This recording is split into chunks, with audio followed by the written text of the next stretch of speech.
Hey, what's up? It's Wick for Xiaomify, and today we're looking at Xiaomi's all-new Mi 10T Lite. Yeah, it's been out for a few weeks, but seeing I did review the Mi 10T Pro, let's also have a look at this one. So, is it any good? Well, let's find out. Let's go.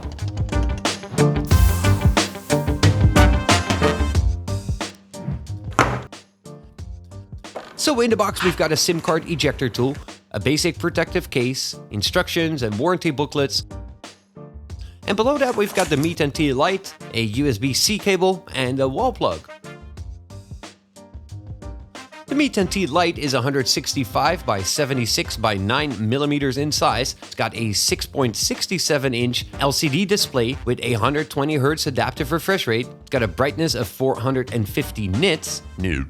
On the top of the phone, it's got a pinhole selfie camera with a aperture of f2.4, and it can shoot 16 megapixel photos and shoot full HD video. On the inside, it's got a Snapdragon 750G processor, which actually gives this phone 5G connectivity. It's got 6 gigs of RAM, 64 or 128 gigs of storage. It's got a 4820 mAh battery that supports 33 watts fast charging. On the back of the phone, it's got a 64 megapixel main camera with an aperture of f1.9. It's got an 8 megapixel ultra wide angle lens and a 2 megapixel macro camera. And last but not least, a 2 megapixel depth sensor that can calculate the depth in portrait images. Just like on the Mi 10T Pro, it's got a dual SIM card slot, and this one actually allows you to expand the internal storage with the use of an SD card, so that's good. It's got a dual speaker setup, which gives pretty good sound. It's got NFC, and it's got an IR blaster on top of the phone to use it as an infrared remote controller. Let's first look at how this camera performs, how the phone performs, and also compare it to the Mi 10T Pro. The camera is actually quite alright. The main 64 megapixel camera does shoot some pretty good photos, and I actually did get some pretty good shots with it. I've walked around the block here in Shanghai to try it out, and I got some pretty nice looking results. Even though it's not as high of a resolution as on the Mi 10T Pro, they came out looking well. The video with the main camera is also not that bad. It's not like the 8K video on the Mi 10 Ultra or the Mi 10T Pro for that matter, but it's not all that bad. It's not as well stabilized as with some of the other phones that we've seen, but I mean the results are good for the price of the phone. At night, this camera did not perform as good though. Some of the images were very usable and came out looking very good, but I also had others that were not all that great. The same goes for the video at night. I found that most of the shots did come out looking quite well, but some didn't look all that great. Especially when there is some light in the scene, it did perform much better, and I did get some pretty good videos with it at night, as you can see in all of these examples that I'm showing. The ultra-wide-angle lens is pretty much what I had expected. It's quite a lot wider at its 120 degrees viewing angle, and I personally like that wide-angle look, but at 8 megapixels the resolution is not all that high. I did manage to get a few nice looking shots with it though. At night this one suffers a little bit more, as it did get quite a bit more noisy. The video with the ultra-wide-angle lens is pretty much the same. It's not the best, but it's not all that bad, but the stabilization on this one seems to be a little bit better. The same goes for the video at night, as it did get quite a bit more noisy. The macro lens I really didn't have much need for, so I've taken a photo with it to try it out, but well, that's about it. I'm still not a big fan of just slapping a cheap 2 megapixel macro lens on these phones. The selfie camera though is quite alright. Especially with video, I find it to be pretty much as stabilized as we've seen with the Mi 10T Pro, which is very nice to see. And at night the selfie camera is really quite a bit more grainy. You can see it has some artifacts in the background, especially when I'm walking. The image quality looks pretty good, but you can see that the stabilization does give it some artifacts in the background, really trying to stabilize that image. During the day, the same type of walking shot, it looks impressively good. So it really depends on the situation and how much light that you have. I do really like that despite this is more of a budget phone, it does offer all of the features that the other Xiaomi phones will have as well. It's got that same clone feature and dual camera feature as we've seen in my review of the Mi 10T Pro, so if you want to learn more about that, maybe you want to check out that video. And it's also got the same features like the sky replacement, which I didn't really look at, but it works surprisingly well. I've tried that with a few photos, and you can see here in this picture, the sky replacement looks very good. And in a picture like this, where there's a lot of leaves, on some of the backgrounds you can see there's a little bit of a edge around the leaves, but The speed at which it processes is very good actually, so I must say that it's quite impressive on a phone of this price range to do this so well.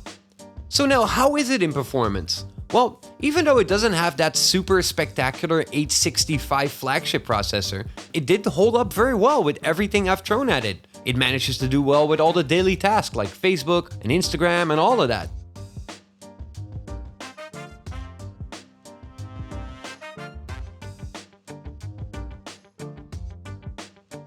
Even playing some games like PUBG was not a problem, and I didn't really have any noticeable lag or problems at all. I've also played some Angry Birds, which was really fun because I haven't played that in a while, and I mean, that's not that heavy of a game, but it just works fine. Screen is pretty much the same experience as on the Mi 10T Pro. Even though it's not an AMOLED display, which will be disappointing for some of you out there, I found the screen to perform well. It's vibrant, it's sharp, it's got that adaptive refresh rate, so it's capable of these super nice refresh rates when you're interacting with the UI, or scrolling through apps, or scrolling through Facebook, or certain games that have high refresh rates, but it will give you lower frame rates when that's not needed, like when you're watching a video. And it will save you quite some battery by not having a constant 120 Hz refresh rate at all times, so that's actually a good thing. I think this makes it quite a good alternative to a AMOLED display, and honestly on this phone it's really not a bad display. The fingerprint scanner is again though not in screen, but it works fine. It's fast, it's snappy, and I'm sure that some of you prefer to have that in the display, which I can totally understand, but I think that this is probably the best alternative as compromise. So now, how's the sound? Well, let's have a listen.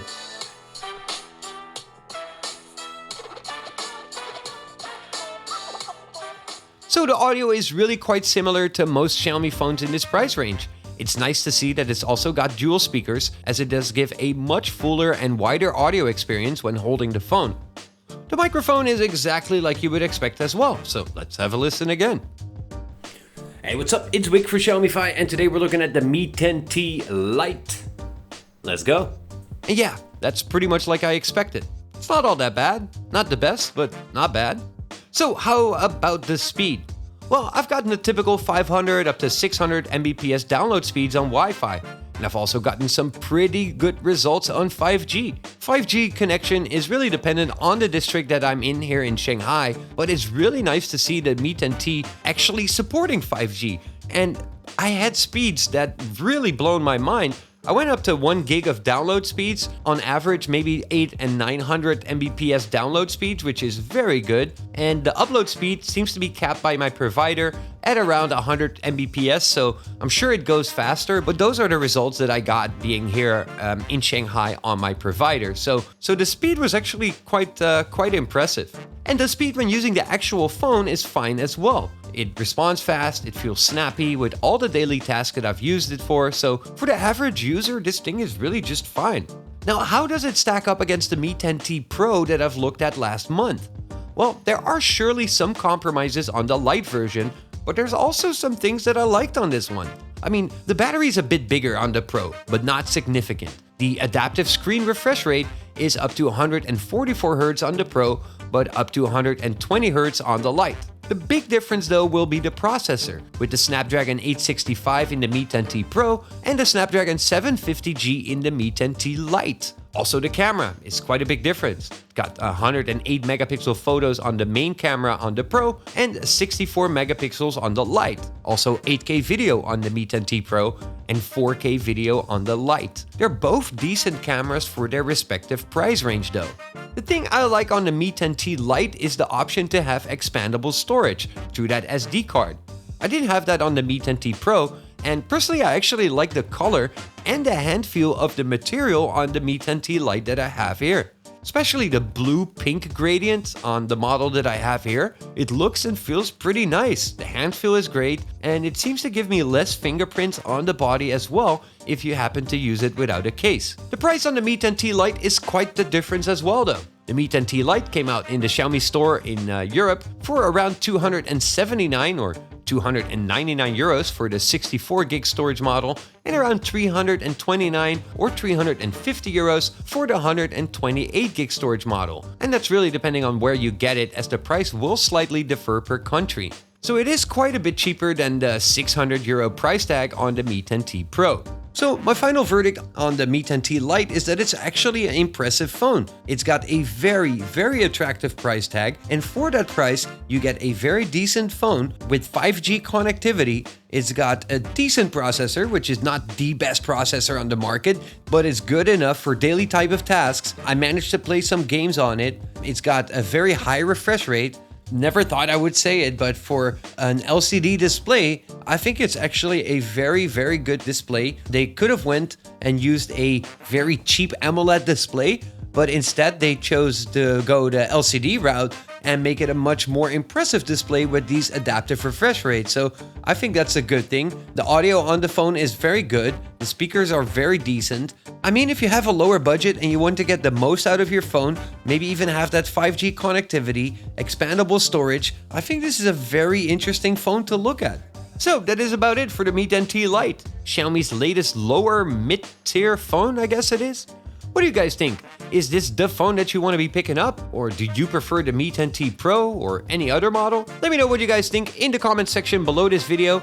And don't forget to leave a little like below the video to show me and the YouTube algorithm that you've liked it. And if you're not subscribed to the channel yet, well then know that you probably should, because I'm doing a lot of videos about Xiaomi and the Xiaomi ecosystem right here on the Xiaomify channel.